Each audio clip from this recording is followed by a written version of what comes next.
और ये जो बड़ी अपडेट लखनऊ से सामने आ रही है, ये बड़ी खबर आप तक पहुंचा रहे हैं। बार काउंसिलिंग ने आपात बैठक बुलाई है और रात 9 बजे यह बैठक होनी है। 9 बजे का टाइम ये रखा गया है। रात के वक्त बैठक में हापुड़ मामले पर फिर से मंथन किया जाएगा। लखनऊ से इस वक्त ये बड़ी अपडेट सामने आ रही है। ये 9 बजे बैठक होनी है। 9 बजे ये बैठक होगी, विचार विमर्श मंथन इस बैठक में होगा। बार काउंसिलिंग ने आपात बैठक ये बुलाई है और 9 बजे का टाइम रखा गया है। रात के 9 बजे ये बैठक होनी है और फिलहाल जो बैठक इसमें अपडेट सामने आ रही है, बैठक को लेकर हापुड़ मामले पर विचार विमर्श मंथन किया जाएगा। तो रात के 9 बजे यह बैठक होनी है। यह बड़ी अपडेट इस बैठक को लेकर बार काउंसिलिंग ने आपातकालीन बैठक ये बुलाई है। आपात बैठक ये है और रात 9 बजे यह बैठक शुरू होगी और इस बैठक में हापुड़ मामले पर फिर से मंथन विचार विमर्श किया जाएगा।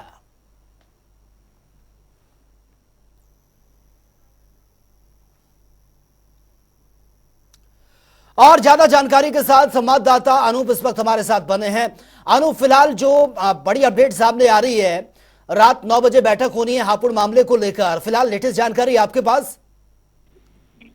और देखिए, बार काउंसिल ने आज आपातकालीन बैठक बुलाई। पहले सुबह कल शाम को एक पत्र जारी हुआ था जिसमें हापुड़ को लेकर जो हड़ताल चल रही थी अभी तक उसको समाप्त करने की बात कही गई थी। लेकिन उसके बाद उत्तर प्रदेश में तमाम जो बार संगठन है उनकी नाराजगी आज दिन भर देखने को मिली और सभी पत्र जारी करते नजर आए कि अविश्वास प्रस्ताव को लेकर जो भी सदस्य थे बार काउंसिल के, उनकी नाराजगी भी देखने को मिली। कुल मिला के माहौल गर्मा गया है। हापुड़ की घटना को लेकर वकीलों के अंदर काफी रोष है। इसी को लेकर लगातार मांग कर रहे थे कि हड़ताल जारी रहे और उनको सुरक्षा एक्ट की जो मांग कर रहे हैं उसको लेकर सरकार विचार विमर्श करे। अब मामला आपस में कुछ मतभेद हो गया है बारों को लेकर के, लेकिन अब देखने वाली बात होगी कि 9 बजे के आसपास जब सभी ऑनलाइन सदस्य जुड़ेंगे उसमें क्या कुछ फैसला लेगा। फिलहाल ये 9 बजे के बाद ही पता लगेगा। लेकिन अवध बार एसोसिएशन ने लखनऊ के फैसला लिया है कि कल हड़ताल जारी रहेगी। तो निश्चित रूप से आज कुछ बारों ने फैसला ये भी लिया है कि हड़ताल कल जारी रहेगी। इस बैठक के बाद कंफर्म हो जाएगा कि आगे की रणनीति क्या होगी, कितनी स्तर पर जो अनिश्चितकालीन हड़ताल चलेगी, क्या क्या काम प्रभावित होंगे, सब अभी 9 बजे का इंतजार ये करना होगा। 9 बजे के बाद ही चीजें क्लियर हो पाएंगी। फिलहाल बहुत बहुत शुक्रिया आपका इस तमाम जानकारी के लिए। तो ये बड़ी खबर से आपको अपडेट करा रहे हैं। 9 बजे का टाइम ये रखा गया है आपात बैठक का और 9 बजे ये बैठक बुलाई गई है। विचार विमर्श मंथन इस बैठक में होगा और उसके बाद क्या कुछ निष्कर्ष निकलता है ये 9 बजे के बाद ही क्लियर हो पाएगा। और वहीं इंडिया अलायंस के डर से सरकार देश का नाम बदल रही है। दरअसल राहुल गांधी के इस बयान के बाद सियासी गलियारों में जमकर इस पर राजनीति देखने को मिल रही है। एक और जहां विपक्ष लगातार सरकार पर हमलावर है, वहीं अब केंद्रीय मंत्री साध्वी निरंजन ज्योति ने राहुल गांधी के बयान पर पलटवार कर दिया है। केंद्रीय मंत्री ने कहा कि यह बहुत ही दुर्भाग्य की बात है कि ऐसे समय में जब भारत विश्व में अपनी नई पहचान बनाने के लिए आगे बढ़ रहा है, राहुल गांधी विदेशों में जाकर भारत की बुराइयां कर रहे हैं। उन्होंने कहा कि यह बहुत ही निंदनीय है, इसे कोई भी अच्छा नहीं कह सकता। दुर्भाग्य इस देश का, जब देश में पूरे विश्व की बड़ी बड़ी शख्सियत इकट्ठे हो रही हैं, G20 हो रहा है, उस समय राहुल गांधी विदेश की धरती में जाकर के उन लोगों के सामने जिन लोगों का भारत से कोई लेना देना नहीं है, उनके सामने बैठ करके मोदी जी की बुराई, मतलब भारत की बुराई, तुम्हारी लड़ाई है तो भारत के अंदर करो, लेकिन विश्व पटल में जा कर के जिस तरह की बयानबाजी कर रहे हैं, ये बहुत सोची समझी रणनीति के तहत इसी समय राहुल गांधी विदेश गए हैं। ये बहुत निंदनीय है, इसको कोई भी अच्छा नहीं कह रहा। और वहीं बसपा से निष्कासित सहारनपुर के कद्दावर नेता इमरान मसूद ने अपने अगले कदम को लेकर बड़ा ऐलान कर दिया है और आगामी लोकसभा लड़ने की घोषणा कर दी है। दरअसल जिस दिन इमरान मसूद को पार्टी से निष्कासित किया गया था, उसी दिन उन्होंने कहा था कि 10 सितंबर को समर्थकों के साथ बैठक के बाद आगे इस पर फैसला लिया जाएगा, जिसे लेकर आज इमरान मसूद ने समर्थकों के साथ बैठक की है।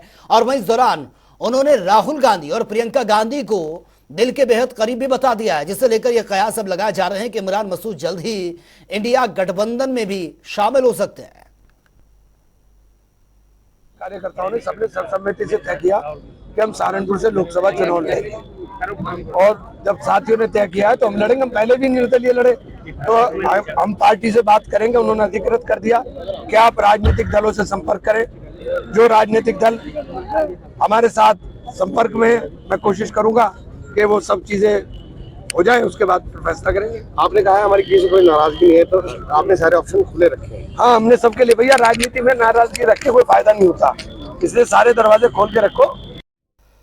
फिलहाल में बीजेपी को करारी शिकस्त देने के बाद एक और जहां सपा में जश्न का माहौल है, तो वहीं बीजेपी में हार को लेकर मंथन का दौर जारी है। साथ ही सियासी गलियारों में बयानबाजी की बौछार देखने को मिल रही है और इसी कड़ी में लोक निर्माण विभाग मंत्री जितिन प्रसाद का बयान भी सामने आ गया। उन्होंने कहा कि चुनाव हारे भी जाते हैं और जीते भी जाते हैं। हम भले ही घोसी में चुनाव हार गए हों, लेकिन 24 के चुनाव में हमारी जीत ही होगी। दरअसल मंत्री जितिन प्रसाद इटावा पहुंचे थे, जहां पर विभिन्न परियोजनाओं के शिलान्यास और लोकार्पण समारोह में कार्यक्रम में शामिल हुए। इस दौरान उन्होंने विपक्ष पर जमकर निशाना भी साधा था। विपक्ष को कहने दीजिए, चुनाव हारे जाते हैं जीते जाते हैं, मगर मैं बता सकता हूं जनता का पूरा आशीर्वाद है और 2024 का जो चुनाव होगा इतिहास होता जाएगा। और वहीं बीजेपी सरकार से जनता का मोह भंग हो चुका है और घोसी उपचुनाव का परिणाम इसी का प्रमाण है। दरअसल ये बयान सपा के प्रदेश अध्यक्ष नरेश उत्तम का सामने आया है। इसके साथ ही बीजेपी सरकार पर नरेश उत्तम ने जमकर निशाना साधा। उन्होंने कहा कि यूपी की योगी सरकार को अहंकारी सरकार बताते हुए विरोध करने वाले नेताओं और पत्रकारों के खिलाफ झूठे मुकदमे दर्ज कराने का भी आरोप लगा दिया। हम संघर्ष कर रहे हैं आपके माध्यम से, हम संघर्ष कर रहे हैं सदन के माध्यम से, हम संघर्ष कर रहे हैं जन आंदोलन के माध्यम से, और हम लगातार इस देश की मूलभूत समस्याओं पर संघर्ष कर रहे हैं। लेकिन इतना मैं कहना चाहता हूं कि आज की सरकार किसी सही बात को उठाने को दुश्मन से भी ज़्यादा बुरी हालत कर देती है, और उसी का परिणाम है कि धीरे धीरे भारतीय जनता पार्टी से लोगों का मोह भंग हो रहा है। भारत में G20 समिट का सफलतापूर्वक आयोजन यह किया गया है, जिसको लेकर दुनिया भर में भारत की जमकर तारीफ हो रही है। इस बार G20 समिट में अफ्रीकन यूनियन G20 का सदस्य बना है और वहीं G20 को लेकर डिप्टी सीएम ब्रजेश पाठक का बयान भी सामने आया। उन्होंने कहा कि भारत के लिए यह बहुत बड़ी उपलब्धि है। साथ ही उन्होंने कहा कि पीएम नरेंद्र मोदी के नेतृत्व और मार्गदर्शन में भारत दुनिया में भारत माता का झंडा लहराने में सफल हुआ। दरअसल डिप्टी सीएम ब्रजेश पाठक प्रयागराज के दौरे पर थे, जहां पर उन्होंने नवनिर्मित सरदार वल्लभ भाई पटेल हॉस्पिटल का निरीक्षण भी किया। वो सब देखिए कोई मतलब नहीं है। पर एक पोस्टर लगा है जिसमें शिवपाल जी के लिखा है टाइगर अभी जिंदा है, क्या कहेंगे? देखिए आप सब जानते हैं अच्छी तरह, सच्चाई प्रदेश की जनता जानती है। शिवपाल जी सच्चाई प्रदेश की जनता अच्छी तरह जानती है। क्या शिवपाल जी को टाइगर कहना है? सच्चाई प्रदेश की जनता जानती है।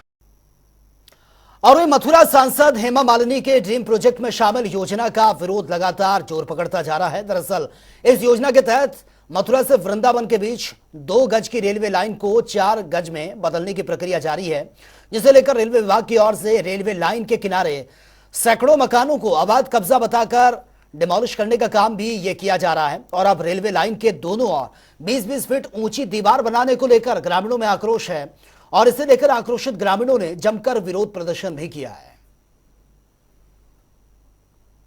हफ्तावार हो गया है करते हुए। आज जो पदयात्रा कर रहे हैं, कहां से कहां तक कर रहे हैं, क्या यहाँ से लेके जनसंघ तक जाएंगे हम लोग। हो सकता है कि कहीं यदि फंस जाए आदमी या नहीं निकल पाए, लेकिन यहाँ से धोरेरा बहुत लोग बैठे हुए हैं। धोरेरा जाएंगे, बंगाली कॉलोनी जाएंगे, ज्ञापन देंगे हम रेलवे अधिकारी को करीब करीब 3 बजे। और जहाँ पर मैं समझता हूँ हजारों लोग यहाँ पर बैठे हुए हैं। हम इनको चेतावनी देना चाहते हैं, जब आप समुद्र में लाइन घेर सकते हो, पुल बना सकते हो, तो यहाँ पर क्यों नहीं बना सकते हो? देखिए यहाँ जो ये रेलवे बन रहा है, इसके योजना जो वर्तमान में है वो है दोनों तरफ दीवार और बीच में 21 फुट की ऊंची मिट्टी की लाइन डाल के उसके ऊपर रेलवे लाइन पड़ेगी। उससे क्या होगा कि हमारी जो बस्तियां हैं यहाँ जो ग्रामीण जन रह रहे हैं, चाहे वो बंगाली कॉलोनी हो, चाहे क्राइम को जड़ से खत्म करने के लिए यूपी की योगी सरकार लगातार जीरो टॉलरेंस की नीति पर काम कर रही है, जिसका इंपैक्ट प्रदेश में देखने को भी मिल रहा है। लेकिन इन सबके बीच बदायूं से एक ऐसी तस्वीर सामने आई जो पुलिस प्रशासन की कार्यशैली पर सवाल खड़े कर रही है। दरअसल एसपी कार्यालय से कुछ ही दूरी पर रिटायर्ड एसआई का परिवार है और पिछले 6 दिनों से भूख हड़ताल पर बैठा है, लेकिन किसी भी अधिकारी ने अब तक कोई सुध नहीं ली है। रिटायर्ड एसआई रूप सिंह का यह आरोप है कि रिश्वत लेकर राजनीतिक दबाव में उनके और उनके बेटे के ऊपर पुलिस ने फर्जी मुकदमा दर्ज किया है।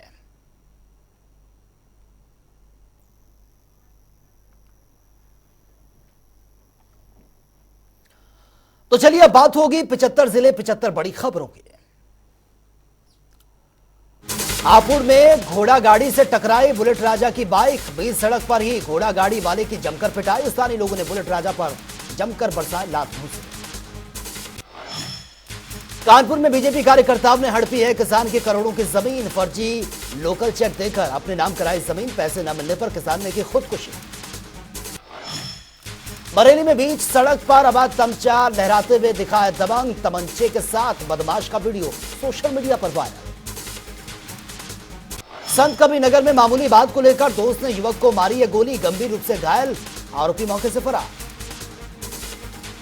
पीलीभीत में एंटी करप्शन टीम ने रंगे हाथों पकड़ा है रिश्वतखोर लेखपाल, विरासत के नाम पर मांगी थी 5,000 रुपए की रिश्वत। प्रतापगढ़ में बेखौफ बदमाशों ने की है किसान की निर्मम हत्या, वारदात के बाद अज्ञात आरोपी फरार, जमीन विवाद के चलते हत्या की आशंका। प्रतापगढ़ में किया गया है राष्ट्रीय लोकदल अदालत का आयोजन, जिला जज ने फीता काटकर शुभारंभ किया। फर्रुखाबाद में डगमगाई है बिजली व्यवस्था, ग्रामीणों ने किया है विद्युत उपकेंद्र का घेरा। फर्रुखाबाद में तेज रफ्तार ट्रक ने पीआरवी में मारी है जबरदस्त टक्कर, हादसे में पीछे बैठी महिला सिपाही की मौत, सिपाही के घायल होने की खबर। गाजीपुर में पति पत्नी ने बेटी के साथ लगाई गंगा में छलांग, स्थानीय नाविक ने समय रहते तीनों को रेस्क्यू कर लिया। संत कबीर नगर में बदमाशों ने पेट्रोल पंप पर की है लूटपाट, पेट्रोल पंप कर्मचारी से उड़ाई है 3,53,000 की नकदी, पुलिस कर रही है आरोपी की तलाश। सहारनपुर में लगी है जिला लोक अदालत ने बनाया है रिकॉर्ड, 4 लाख से ज्यादा मुकदमों का निस्तारण कर चुकी है लोक अदालत। रायबरेली में दिखा है नशे में धुत सिपाही का जमकर हंगामा, सदर कोतवाली में तैनात सिपाही संतोष शुक्ला ने शराब के नशे में घंटों तक ड्रामा किया। सहारनपुर में पुलिस का बड़ा एक्शन, नाबालिग का अपहरण कर ले जाने वाले युवक युवती को पुलिस ने किया गिरफ्तार। अलीगढ़ में लगातार बारिश के कारण गिरा है 100 साल पुराना पेड़, घटना में बिजली के खंभे भी हुए क्षतिग्रस्त। एटा के एक तालाब में मिला युवती का शव, मृत युवती के चेहरे पर पाए गए हैं गंभीर चोट के निशान, मौत के कारणों से अनजान है पुलिस। फर्रुखाबाद में देर रात मकान और दुकान पर चोरों ने की है सेंधमारी, मकान का ताला तोड़कर हजारों की नकदी पर हाथ साफ किया। सहारनपुर में गन पॉइंट पर बैंक कर्मचारी से लूट करने की कोशिश, वारदात के दौरान ग्रामीणों के हत्थे चढ़े लूट करते आरोपी। लगातार हो रही बारिश के चलते मथुरा में फिर गिरा है मकान, गनीमत रही कि हादसे में कोई हताहत नहीं हुआ। महुआ में विवाहिता ने अज्ञात कारणों के चलते किया जहरीले पदार्थ का सेवन, जिला अस्पताल में इमरजेंसी वार्ड में चल रहा है युवती का इलाज। रायबरेली में लगातार बारिश के चलते गिरा है मकान, ग्रामीणों ने मलबे में दबी बकरियों को जल्द बाहर निकाला। मुजफ्फरनगर में देर रात मेडिकल स्टोर पर लगी थी भीषण आग, मेडिकल स्टोर में रखा लाखों का सामान जलकर राख हो गया। मुजफ्फरनगर में ट्रेन की चपेट में आने से युवक की दर्दनाक मौत, मौके पर पहुंची पुलिस ने पोस्टमार्टम के लिए शव को भेजा। अमेठी में लगातार हो रही है बारिश के चलते गिरा मकान, 75 साल के बुजुर्ग की कच्चे मकान के नीचे दबने से मौत। कानपुर देहात में निकाली गई है किसान जोड़ो यात्रा, बाइक रैली के दौरान किसानों की विभिन्न समस्याओं को लेकर अधिकारियों को सौंपा ज्ञापन। और रायबरेली में अज्ञात वाहन ने युवक को मारी है जबरदस्त टक्कर, मौके पर ही मौत, पुलिस ने शव का पोस्टमार्टम करवाया। रायबरेली में बीमार को ठेले से पहुंचाया गया हॉस्पिटल, प्राथमिक उपचार के बाद जिला अस्पताल रेफर करना पड़ा, रास्ता खराब होने के चलते एम्बुलेंस आने में होती है परेशानी। आमिरपुर में सड़क पर पड़ा मिला युवक का शव, ट्रैक्टर में शव को ले जाता पाया गया आरोपी, सीसीटीवी में कैद हुई पूरी घटना, प्रेम प्रसंग के चलते हत्या की आशंका। और रायबरेली में ट्रेन से गिरकर घायल हुए नाबालिग किशोरी पर पैर फिसलने से हुआ था यह हादसा, जीआरपी की मदद से हॉस्पिटल में भर्ती करवाना पड़ा। बांदा में आकाशीय बिजली की चपेट में आकर झुलसे 3 व्यक्ति, खेतों में जानवरों को चराने के लिए गए थे तीनों युवक, घायलों को अस्पताल में भर्ती करवाया। बांदा में शराबी युवक ने की है ऑन ड्यूटी होमगार्ड की पिटाई, मौके पर पहुंची पुलिस ने आरोपी को किया गिरफ्तार। आगरा के सिकंदरा क्षेत्र में फुटवेयर फैक्ट्री में लगी थी भीषण आग, कड़ी मशक्कत के बाद फायर ब्रिगेड ने आग को कंट्रोल किया। कुशीनगर में हॉस्पिटल संचालक ने मरीज को जबरदस्ती भेजा है लखनऊ, इलाज के दौरान हुई मौत। फर्रुखाबाद में संदिग्ध परिस्थितियों में हुई युवक की मौत, परिजनों ने दी है दरोगांव समेत कई लोगों पर लगाया हत्या का। फतेहपुर में पुलिस ने अवैध गांजे के साथ तस्कर को किया गिरफ्तार, आरोपी के कब्जे से लगभग 1 किलो 250 ग्राम गांजा बरामद। रामनगर के इंदिरा कॉलोनी में संदिग्ध परिस्थितियों में हुई युवक की मौत, अचानक से तबीयत बिगड़ने पर अस्पताल में एडमिट करवाया था, डॉक्टर ने मृत घोषित कर दिया। आगरा में मेट्रो पिलर पर फंसी है बिल्ली, पिलर से बिल्ली को सुरक्षित उतारने के लिए बुलानी पड़ी थी क्रेन, रेस्क्यू का वीडियो सोशल मीडिया पर वायरल। आगरा में कूड़ा डालने गई युवती का दबंगों ने बनाया वीडियो, विरोध करने पर जमकर मारपीट, परिवार के 4 लोग गंभीर रूप से घायल। रायबरेली में तेज रफ्तार का कहर, पेड़ से टकराई डीसीएम, खाई में गिरा चालक। फर्रुखाबाद में खाना बनाते समय घर में हुआ हादसा, आग लगने से झुलसी महिला गंभीर हालत में अस्पताल में भर्ती। महान दल के अध्यक्ष केशव देव मौर्य ने INDIA गठबंधन के दलों पर साधा निशाना का, घोसी उपचुनाव को बताया सपा की जीत का, जीत में गठबंधन के दलों का नहीं कोई मतलब। बदायूं के कारागार में महिला कैदी की मौत, इलाज के दौरान हुई महिला की मौत, पुलिस ने कराया शव का पोस्टमार्टम।